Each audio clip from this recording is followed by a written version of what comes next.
नमस्ते दोस्तों, बहुत बहुत स्वागत है मेरा इस YouTube चैनल पर दोस्तों। और आज के वीडियो में हम जानने वाले हैं कि ग्रहों का उदय और अस्त क्या होता है। दोस्तों, कई बार हमारे घर में कोई धार्मिक अनुष्ठान होता है या फिर हमारे किसी घर में शादी होती है और हम जब पंडित जी के पास जाते हैं उसका मुहूर्त निकलवाने के लिए, तो पंडित जी जो हमें बता देते हैं कि इस समय है जो गुरु तारा अस्त है या फिर इस समय है जो शुक्र तारा अस्त चल रहा है, तो उसकी शादी है वो जब सूर्य उदय या जो तारा है उदय होगा उसके बाद होगी। तो दोस्तों, उदय और अस्त, ग्रहों का उदय और अस्त क्या होता है उसके बारे में आज का चर्चा करने वाले हैं। तो दोस्तों, मैं इसके लिए आपको एक उदाहरण देता हूँ। जैसे मेरे पास एक छोटी सी टॉर्च है और सामने वाले व्यक्ति के पास बड़ी सी टॉर्च है, तो मैं छोटी सी टॉर्च लेकर अगर उस बड़ी टॉर्च के पास जाऊंगा तो मेरी जो छोटी सी टॉर्च रहेगी उसका प्रभाव है बिल्कुल कम हो जाएगा। यानी कि मेरे जो टॉर्च का प्रभाव है वो बड़ी वाली टॉर्च के प्रभाव के अंदर आ जाएगा। तो दोस्तों, यही है ग्रहों का उदय और अस्त। कोई भी ग्रह सूर्य के नज़दीक जब आएगा तब सूर्य हैं उसको अपने प्रभाव के अंदर ले लेंगे और उसका प्रभाव है हमारे पृथ्वी पर नहीं आएगा।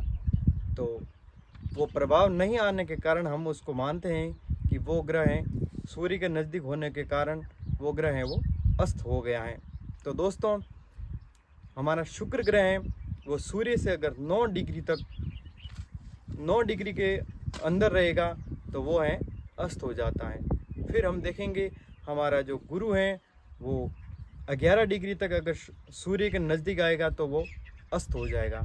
फिर हमारा चंद्रमा है वो 12 डिग्री तक सूर्य के नज़दीक आएगा तो फिर अस्त हो जाएगा। फिर हमारा बुध है वो 13 डिग्री तक सूर्य के नज़दीक आएगा तो वो अस्त गिना जाएगा। फिर हमारा शनि है वो सूर्य के 15 डिग्री तक नज़दीक आएगा तो वो हमारा अस्त हो जाएगा। फिर हमारा है मंगल सूर्य से अगर 17 डिग्री तक पास आता है तो वो हमारा अस्त गिना जाता है। तो दोस्तों, हम यहाँ पर इस बोर्ड पर समझते हैं कि ग्रहों का उदय और अस्त क्या है। तो आइए जानते हैं। तो ये हमारी पृथ्वी थी, इसको हमने 12 बराबर भागों में बांटा था, उससे हमारी एक राशि हो गई थी। तो दोस्तों, ये मान लिया जाए कि हमारी मेष, वृषभ, मिथुन, कर्क, सिंह, कन्या, तुला, वृश्चिक, धनु, मकर, कुंभ और ये हमारी मीन राशि, यानी कि 12 राशि हैं। मान लेते हैं कि इस एरिया के अंदर हमारे जो बृहस्पति गुरु हैं वो हैं भ्रमण कर रहे हैं यहाँ पर, और सूर्य भी हैं जो भ्रमण करते करते यहाँ आ गए, समझ लो। तो अब इस गुरु का प्रभाव है वो हमारे सूर्य के प्रभाव के अंदर आ गए। यहाँ से देखने पर हमें गुरु का प्रभाव है, गुरु इसके सूर्य के पीछे हो जाने के कारण है गुरु का है वो प्रभाव हमारे इस धरती पर देखने से नहीं पड़ेगा। अब ये गुरु,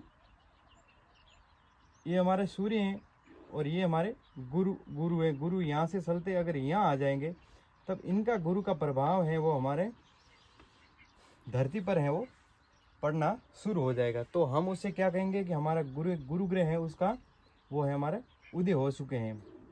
अगर ये गुरुदेव यहाँ पर भी रहेंगे तब भी वो इसका प्रभाव पृथ्वी पर आता है, तब भी वो उदय गिने जाते हैं।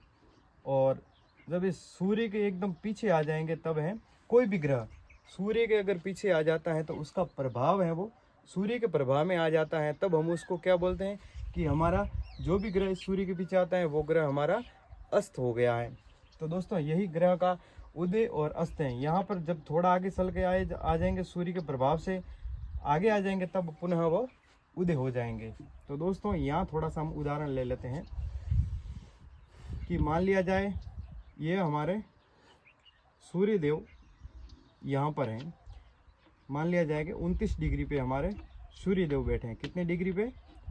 कुंडली के अंदर दोस्तों पंचांग के अंदर इसकी डिग्री भी दी रहती है कि कौन सा ग्रह कितने डिग्री पर चल रहा है, इस कुंडली के अंदर कहाँ पर बैठा है, वो सब जानकारी पंचांग के द्वारा हमें हासिल हो जाती है। ठीक है, तो हमारा सूर्यदेव मान लो कि 29 डिग्री पे यहाँ पर है और गुरु ग्रह जो हमारा है मान लिया जाए कि 5 डिग्री यानी यहाँ पर है।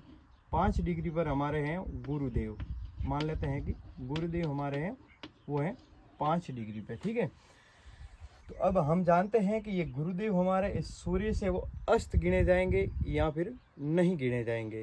तो यही हम देखते हैं। क्योंकि गुरुदेव हैं जो हमारे 11 डिग्री तक, अगर सूर्य से हमारे गुरुदेव हैं वो 11 डिग्री के भीतर आ जाएंगे गुरुदेव, तो वो अस्त गिने जाएंगे। तो ये कितने डिग्री के अंदर आते हैं, तो टोटल हमारे यहाँ से जो सूर्य देव चले हैं वो हमारे चले हैं 29 डिग्री। कितने डिग्री चले हैं, 29 डिग्री। और ये जो हमारे गुरुदेव हैं वो चले हैं हमारे 5 डिग्री। तो हम 29 में से 5 डिग्री है वो माइनस कर देंगे, तो टोटल हमारे पास आ जाते हैं 24 डिग्री। यानी कि सूर्य और गुरु के मध्य अभी तक 24 डिग्री का अंतर है। इसका मतलब ये हुआ कि गुरुदेव अभी सूर्य से अस्त नहीं गिने जाएंगे, क्योंकि सूर्य से 11 डिग्री के अंदर अगर गुरुदेव होंगे तो अस्त गिने जाएंगे। अब ये गुरुदेव हमारे चलते चलते अगर यहाँ आ जाएंगे, समझ लो 20 डिग्री पर, गुरुदेव हैं जो हमारे 20 डिग्री पर आ जाएंगे और सूर्य जो हमारे 29 डिग्री पे हैं। अब हम देखते हैं कि हमारा ग्रह है जो गुरु अस्त गिना जाएगा या नहीं। तो टोटल हमारे हैं वो 29 डिग्री माइनस ये कितने डिग्री आगे हैं, 20 डिग्री, यानी कि टोटल है जो हमारा 9 डिग्री का अंतर है। तो 9 डिग्री का अंतर है, इस 11 डिग्री से कम है। इसका मतलब ये हुआ कि गुरु ग्रह हैं जो इस समय है वो अस्त गिने जाएंगे, सूर्य से वो गुरुदेव हैं वो अस्त गिने जाएंगे। दोस्तों इसी प्रकार मैंने आपको सबकी डिग्रियां बताई थी कि शुक्र 9 डिग्री तक अगर सूर्य के आसपास रहेंगे तो वो अस्त गिने जाएंगे। चंद्रमा जो गुरु हैं जो हमारे 11 डिग्री पे रहेंगे तो अस्त गिने जाएंगे। चंद्रमा 12, फिर हमारा बुध आया था, फिर मंगल आया था 17 डिग्री, बुध आया था 13 डिग्री और शनि आया था 15 डिग्री। तो इतनी डिग्रियों के अंदर अगर सूर्य के संपर्क में ये ग्रह रहेंगे तो वो है अस्त गिने जाएंगे। तो दोस्तों आज की वीडियो में हमने जाना कि ग्रह उदय और अस्त कैसे होते हैं, प्रॉपर इसका जो है अंतरिक्ष में क्या घटना घटती हैं उस समय, तो इसके बारे में हमने जाना। दोस्तों अगर वीडियो आपको अच्छा लगता है तो इस वीडियो को लाइक कर दो, अपने दोस्तों के साथ इस जानकारी को शेयर करके हमें जो है हमारा उत्साह बढ़ा सकते हैं, ताकि हम इस प्रकार से और भी वीडियो बनाएंगे। थैंक यू दोस्तों, फिर मिलेंगे एक नए वीडियो के साथ। धन्यवाद।